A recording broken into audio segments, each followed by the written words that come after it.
এই ছাগলটা কি আপনার? হ্যাঁ। ছাগলটার মানে বিস্তারিত একটু বলেন তো কিভাবে কি হলো আমরা একটু শুনি।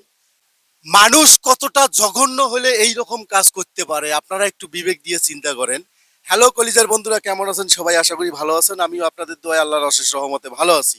আমি এখন অবস্থান করতেছি, এটা হচ্ছে পশ্চিম ফুলমতি গোরখমন্ডল রোড আর কি। আপনারা দেখতে পাচ্ছেন এখানে একটা ছাগল মরা। এই ছাগলটা আসলে মরা না, মারা হয়েছে। কিভাবে মারা হয়েছে আপনাদেরকে বলি। এই ছাগলটা এই বাড়িওয়ালার এই পাশে একটা ক্ষেত বাড়ি আছে, যে ক্ষেত বাড়িতে ছাগলটা খাওয়ার জন্য গেছে।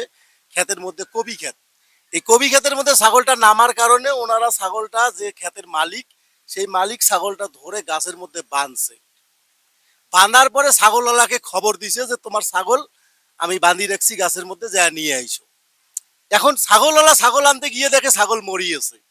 তার মানে কিভাবে সে বাঁধছে? সে ইচ্ছাকৃতভাবে ছাগলটা ধরিয়া গলায় ফাঁস দিয়ে গাছের মধ্যে বেঁধে তারপর মানে খবর দিছে যাতে এনারা গেতে গেতে আর কি ছাগলটা বাঁচে। কিন্তু এই ছাগলটা তো আয়া তার ছিল না, বাঁচে নাই। কতটা জঘন্য হলে মানুষ এই ধরনের কাজ করতে পারে? মানুষ হাঁস মুরগি গরু ছাগল এই পোষ্য প্রাণীগুলো পালে কি কারণে? কিছু চাহিদা আছে এদের কাছ থেকে, যার কারণে তো পালে। এই ছাগলটার মিনিমাম একটা খাসি, এটার নিম্নে দাম হবে 8 থেকে 10 হাজার টাকা। এই যে একটা মানুষের একটা ছাগল ক্ষেত খাইলো বলে সে ছাগলটাকে একদম মেরে ফেললো, এটা কতটা যুক্তি, কতটা অন্যায়, কতটা পাষণ্ড হলে এই ধরনের কাজ করতে পারে? আমি জানি যে খ্যাত খামারে অনেক ধরনের টাকা পয়সা খরচ হয়, কারণ হচ্ছে যে ঔষধ আছে, কীটনাশক আছে। তাই বলে একটা ছাগল মানে মেরে ফেলা, কতটা আক্রোশ হলে এই ধরনের কাজ করতে পারে? আমি আপনাদের বিবেকের কাছে প্রশ্ন দিলাম। আমি এখন কথা বলবো ছাগলের যে মালিক আছে তার সাথে। এই ছাগলটা কি আপনার? হ্যাঁ। ছাগলটার মানে বিস্তারিত একটু বলেন তো কিভাবে কি হলো আমরা একটু শুনি। ছালটা ভাড়াটা বানছি, বান্ধার পর বোধহয় উখড়ি গেছে। উখড়ি যাবে, হ্যাঁ। খুঁটি উপড়ে গেছিল, আপনারা হ্যাঁ। ছেড়ে দেন নাই? না, খুঁটি উখড়ি গেছে। যাই হোক, ওই আমার খেত বাড়ি গেছে, আমরা ধরি বান্ধি থুইছি এমন করে। যা দেখি আমরা ওখানে পরিবার থেকে খবর দিলে নদীর উপর থাকি। আর হলে আমার পাক দিয়ে যায়।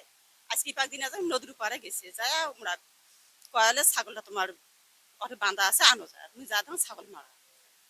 এই ব্যাপারে আপনাদের যে মেম্বার তারা কি করলো, তাদেরকে বলছেন?